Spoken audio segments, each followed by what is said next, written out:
নিশান জমা দিতে গেলে বিজেপির দুর্বৃত্ত বাহিনীর দ্বারা তারা মারাত্মকভাবে আক্রান্ত হন।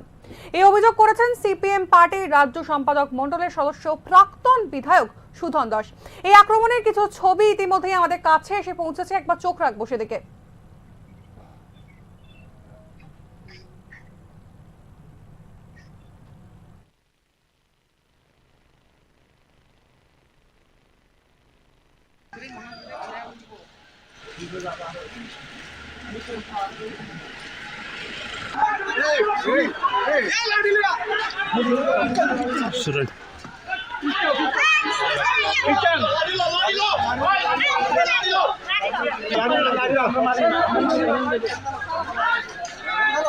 আসলে লাঠি নিয়ে তো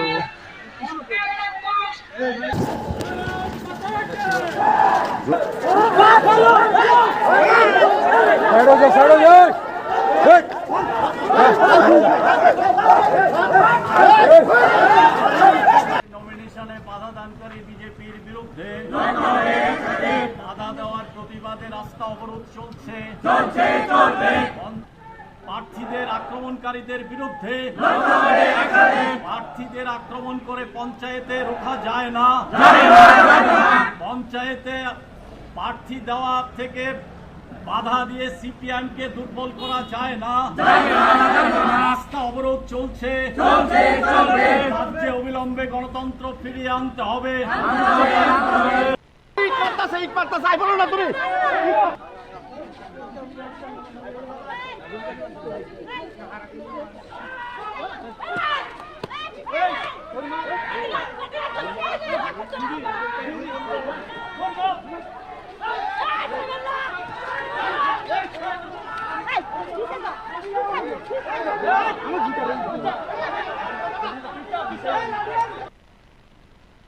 এই গোটা ঘটনার বিস্তারিত শুনবো আমাদের প্রতিনিধি অরূপ চক্রবর্তীর কাছ থেকে। সরাসরি চলে যাচ্ছে অরূপের কাছে। অরূপ, পঞ্চায়েত নির্বাচন মানে কি রাজ্যের সন্ত্রাস, কি মনে হয়? হ্যাঁ সোহেলি, দেখো 2019 সালের পঞ্চায়েত নির্বাচনে কিন্তু রাজনৈতিক সন্ত্রাসের অভিযোগ উঠেছিল। এবার কিন্তু পঞ্চায়েত নির্বাচনের 3 তারিখ ঘোষণা হওয়ার পর থেকে কিন্তু রাজ্যের বিভিন্ন স্থানে রাজনৈতিক সন্ত্রাস হচ্ছে বলে অভিযোগ করেছে রাজ্যের দুটি প্রধান বিরোধী দল কংগ্রেস এবং সিপিএম। তার মধ্যে ডুগলি ব্লকে যে সর্বদলীয় বৈঠকের আয়োজন করা হয়েছিল, সেখানে 3 জন কংগ্রেস এবং 3 জন সিপিএম কর্মীর উপর আক্রমণ হয়েছে বলে তার সরব প্রতিবাদ জানিয়েছে কংগ্রেস এবং সিপিএম নেতৃত্ব। গতকালই এই ব্যাপারে কড়া বিবৃতি দিয়েছেন কংগ্রেস বিধায়ক সুদীপ বর্মন, আশিস সহ সিপিএম নেতা রতন দাস। আজকেও কিন্তু আমরা দেখতে পাচ্ছি রাজনগর ব্লকে এরকমই একটি ঘটনা হয়েছে। মনোনয়ন পত্র জমা দেওয়ার সময় সিপিএম নেতৃত্বের অভিযোগ যে তাদের কর্মী সমর্থকদের উপর আক্রমণ করেছে বিজেপি। এখন এই পরিস্থিতিতে গণতান্ত্রিক উপায়ে পঞ্চায়েত নির্বাচন সম্পন্ন হবে কিনা তা নিয়ে কিন্তু একটা প্রশ্ন চিহ্ন দেখা গেছে। যদিও প্রশাসনের বক্তব্য হলো যে পঞ্চায়েত নির্বাচন উপলক্ষে পর্যাপ্ত নিরাপত্তার ব্যবস্থা করা হয়েছে। অরূপ, যদি প্রশাসনের তরফ থেকে এই কথাই বলা হয়ে থাকে বা এই বিবৃতি জারি করা থাকে, তাহলে এই ধরনের ইনসিডেন্টস হচ্ছে কিভাবে? তাহলে এক্ষেত্রে পুলিশের কি ভূমিকা থাকছে? দেখো সোহেলি, এই ব্যাপারে বিরোধী সংগঠনের যে নেতারা, তাদের যে নেতৃত্বের অভিযোগ যে গতকাল যে ডুকলি ব্লকে যে ঘটনা হয়েছে, সেখানে নাকি বিডিওর অফিসে বিডিওর চেম্বারের ভিতরেই 80 থেকে 90 জন বিজেপি সমর্থক ওরা ঢুকে গেছিলেন এবং সেখানে গিয়ে ওরা স্লোগান, হাততালি এবং বক্তব্য রাখতে শুরু করেন। এবং সেই ব্যাপারে এবং এই ব্যাপারে পুলিশ প্রশাসনের যে ভূমিকা, ওটাও নাকি খুব দুর্বল ছিল। বিজেপি সমর্থকদের আটকাবার জন্য পুলিশ কোনো চেষ্টাই করেনি। তাছাড়া বামুটিয়া এবং আগরতলা বিভিন্ন জায়গাতেও কিন্তু বিজেপি সমর্থকরা বিরোধী সমর্থকদের উপর আক্রমণ করছে বলে বিরোধী নেতৃত্বরা অভিযোগ করেছেন।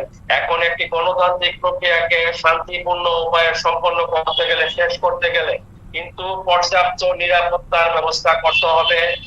মনোনয়নপত্র জমা শেষ হয়েছে, কিন্তু শান্তিপূর্ণ নিরাপত্তার জন্য টাইট যদি নিরাপত্তা না থাকে, তাহলে এই প্রক্রিয়া কতটুকু গণতান্ত্রিক থাকবে সেটাই কিন্তু এখন বড় প্রশ্ন। অনেক ধন্যবাদ অরূপ। ধন্যবাদ।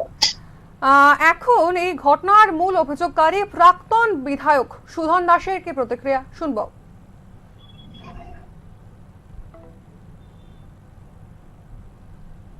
রাজনগর ব্লকে লোনিয়া মহকুমায় সিপিআইএম এর প্রার্থীরা পঞ্চায়েত সমিতি এবং গ্রাম পঞ্চায়েতের নমিনেশন দাখিল করার জন্যে আমরা সকাল থেকে প্রস্তুতি নিয়ে পুলিশের সঙ্গে, প্রশাসনের সঙ্গে এবং শেষ পর্যন্ত ডিএম সাহেবের সঙ্গে আমরা দফে দফে কথা বলেছি, এসডিপিউর সঙ্গে কথা বলেছি যে আমরা আজকে নমিনেশন দাখিল করব রাজনগর পঞ্চায়েত সমিতি এবং গ্রাম পঞ্চায়েত।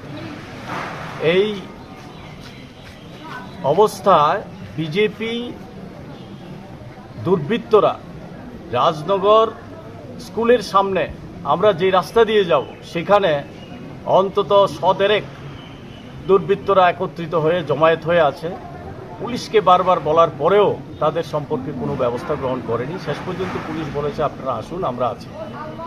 কিন্তু পুলিশের সামনেই আমরা স্কুলের সামনে যাওয়ার পরেই ইট পাটকেল ছোড়া আরম্ভ করে এবং দৈহিকভাবে আক্রমণ আরম্ভ করে। আমার বুকে ইট পড়েছে। অমৃতলাল দাস আমাদের পার্টির ডিসিএম, তার জামা ছিঁড়ে ফেলেছে। আমাদের মহিলাদের উপরে ইট, বোতল, লাঠি ছোড়া মেরেছে। এই অবস্থায় পুলিশের সামনেই আমরা বাধাপ্রাপ্ত হয়ে এখন রাস্তায় বসে আছি। আমরা ডিএমকে বলেছি, এসডিপিইউকে বলেছি যে আমরা নমিনেশন দাখিল করতে চাই, আমাদেরকে সে ব্যবস্থা করুন। এখন পর্যন্ত করেনি। গতকাল অর্থাৎ বৃহস্পতিবারেও ডুকলি ব্লকে কিছু বিজেপি কর্মীর দ্বারা আক্রান্ত হন কংগ্রেসের কিছু কর্মী। গতকাল এই অভিযোগ করেছিলেন কংগ্রেস সভাপতি আশিস কুমার সাহা এবং সুদীপ রায় বর্মন। তবে আজ পুলিশের সামনেই এই মারপিটের ঘটনা ঘটেছে বলে অভিযোগ। তবে এর পরেও নাকি পুলিশ কোনো রকম কোনো বাধা দেয়নি। এক্ষেত্রে বিরোধী কর্মী সমর্থকরা প্রশ্ন করছেন, কতদিন এভাবে নিষ্কর্মা থাকবে প্রশাসন?